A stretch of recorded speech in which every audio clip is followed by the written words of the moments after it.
what this is really an attempt to do is to create a ham that's as good as any in the world.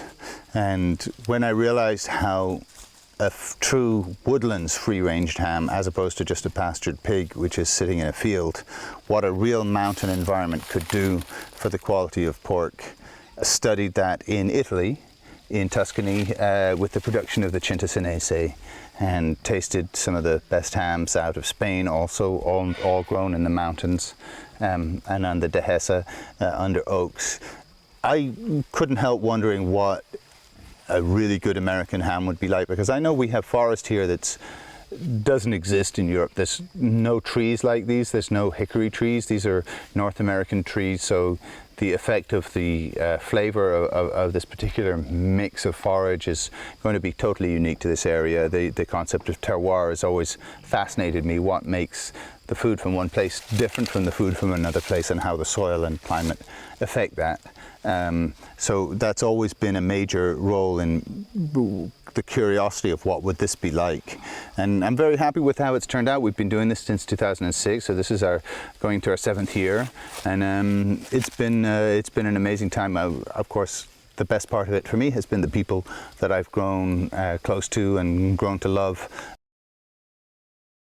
We have chosen the Appalachian Mountains, which happens to be the most diverse, mass-producing forest in the world.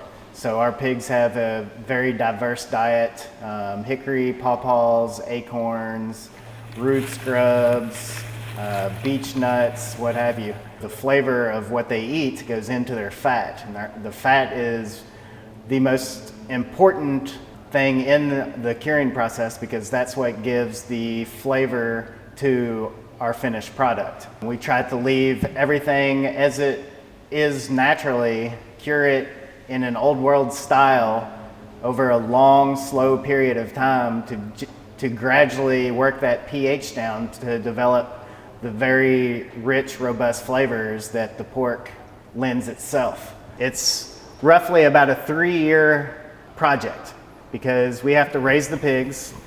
We farrow all the pigs on the farm out in the open. So they're born in the pastures, they're grazed on the pastures, and they're finished in the woods. Our farm is ran specifically for this as an end product. We plant all our fields with their grazing feed. So we're planting it with barley and rape and corn and beans and squashes and all kinds of different things for the pigs to eat. The soil content of where you plant your grapes is so important with wine. It's the same with our pigs. It's the minerals that are in that soil that develop the flavor of the pigs. So we graze those pigs on what we raise, and then put them up into the Appalachian forest on the hillsides, where they get lots of exercise. They drive that intramuscular fat to the center of the loins. And like I said, the fat is where the flavor is, so you want that development of those intramuscular fats. The most satisfaction is when people actually taste that ham for the first time 3 years later and understand and appreciate the flavors that come out of that ham, and then you explain to them all the processes that you go through in order to create that flavor that they have just put into their mouth. So we've been working with Fossil Farms in New Jersey to distribute in the New York area, and I'm really looking forward to seeing reactions of the chefs up in that area. My name is Daniel Del Coro. I'm the Director of Accounts for New York City for Fossil Farms. And I've had the great pleasure of working with Woodlands Pork and the folks down from Black Oak Collar Farm for the past 4 years. But I had no idea the level of involvement that they're putting into raising these hogs, the forestry management, the sustainable husbandry practices, and the passion. The level of passion was striking from all of them down there. These were the happiest pigs I've ever seen on a farm. I mean, the quality of life that they're living is a testament to how great the product is. As far as Woodlands Pork is concerned and their products, I know they have the goal to be the best cured ham in the world. I think they're well on their way.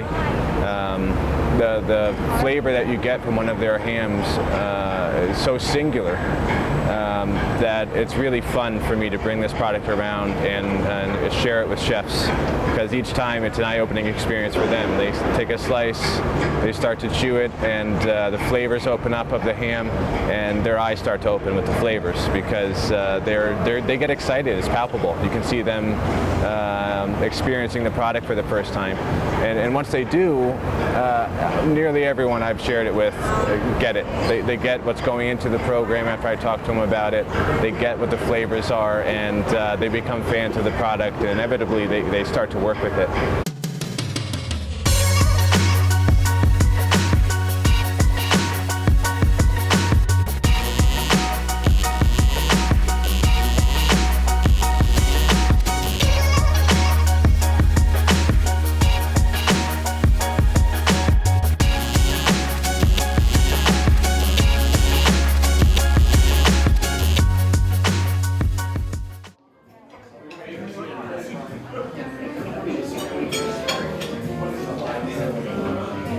Over the years, the flavor's just been outstanding. You know, like one piece after next is coming in.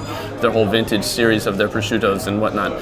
You can put them up right up there next to the hams of like Europe and, you know, Spain, and especially Italy. You know, those people that have been curing meats for hundreds and hundreds and hundreds of years. I think that the quality of this meat is really up there. I like it for its buttery and its nuttiness. I like it because it's an American product. I like it because I can go to the farm and I can see the pigs just walking around outside. You know, for all those reasons I like it. And I like it because I've seen it from the very beginning to now. The care that they give these animals, you know, really comes through on the plate. It's like the people that come dine at my restaurant, they want to have something different. There's 20,000 restaurants in the city, and if everybody serves prosciutto, well, you know, my prosciutto needs to be better than the next person's. It can't be this one from Italy that everybody's using. So it's just a really fascinating thing that people like, oh wow, it's from Virginia. Yes, I want that. I want to try that. You know, it's much more unique. I may have this ham as part of my breakfast in like a frittata or with eggs, and use it instead of Canadian bacon and eggs Benedict. And then I can have it at lunch, you know, for, I don't know, croque monsieurs or croque madames. And then I could have it again at dinner. I had a brandy and ham platter, and that was my dessert course for a while. And so that was like you ate your whole meal, and then for dessert you got a platter of these. I had 2 different vintages at the time, and then I had different brandies, and so that was a platter for 2 people. I thought that was cool and unique, you know. I'm looking at the lines. The lines are the streaks of the fat, and the fat is what I want, you know. I mean, it's kind of like with Kobe beef, you know, like you see like the way that it's formed is like fishnet stockings, and I can tell. I know this has been outside for a little bit, so it's not like ice cold, which is good because the flavor is going to be just right there where it needs to be. But I can tell just by feeling it, just by feeling how my hands are, that it's going to be, the fat content and the salt content is probably right there. You know, like it's gonna be good, man. Look at that. I think that the meat, the flavor of the meat, you can feel the nut, you can feel the pork, you can feel the fat in your mouth, you can feel it like melt on your mouth. Yeah, it's delicious. Delicious, absolutely delicious. Yeah, I'll take 15 and just keep them on the side for me. I'll take one at a time. Okay. Yeah. Well, I mean, it's something like this is like you have to, there's no, oh, it's good, and then you don't take it. Oh, absolutely. Oh my gosh, yeah. It's like, oh, this is good, and then you jump on it. Right? You take it right away.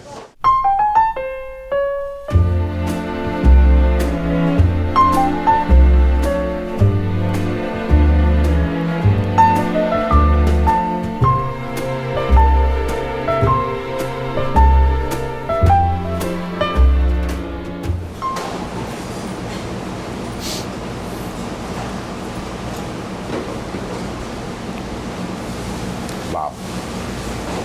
It just punches you in the mouth, the flavor. It brings you to such a happy place, you know, right away. Wow. Sam, come try this, bud.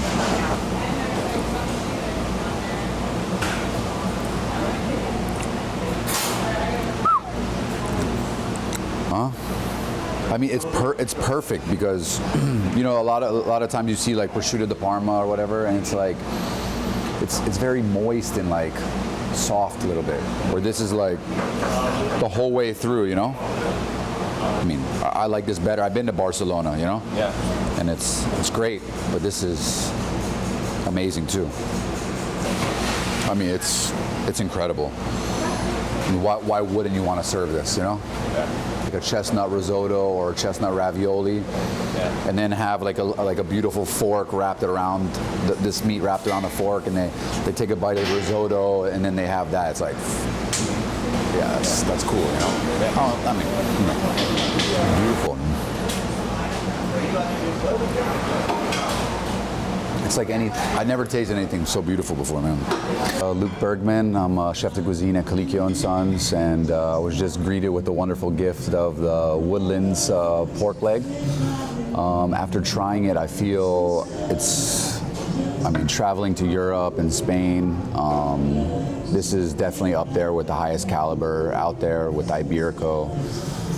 There's just so much flavor that it doesn't need to be confused. It's perfect just by itself. I could definitely see myself finishing a beautiful dinner, you know, instead of a cheese course, with this beautiful Woodlands pork, just sliced thinly with maybe some nice chilled whiskey or bourbon, really, for the smokiness.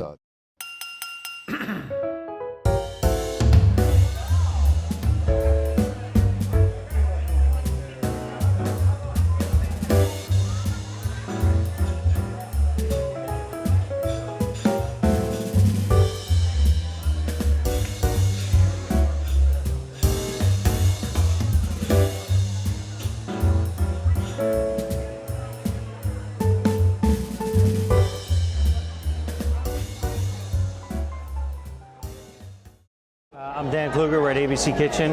Just finished tasting the Woodlands Country Ham. It's really hard to find an American product that stands up like that. There's only a couple of prosciuttos and hams that I think really are of the same quality. It's nice to see that there's this ham that's being made here in America on a small scale. I mean, it's really, you talk about something that's very boutique-y and artisanal. I think we figured out there was about 200 that we could get for the year. These guys are putting a lot of effort to creating a great product. It's kind of the Iberian mindset in terms of developing the flavors and developing the hams, but it's definitely a little different. Incredible flavor, great meat flavor, great fat, strong sort of cured meat flavor in the finish that lingers. I mean, I had it about 10 minutes ago and I can still taste it. You know, we used it last year. We look for the small producer doing great products, and this seems to be right in line with that. We loved it last year. This one seems even just a little bit better. So I look forward to doing something with it for this year. I kind of would like to stop eating this. I'm leaving it with you, so that's going to be your decision. You got the carrot, 2 chicken, 2 more chicken, right? With a turkey, the special one, coming up after.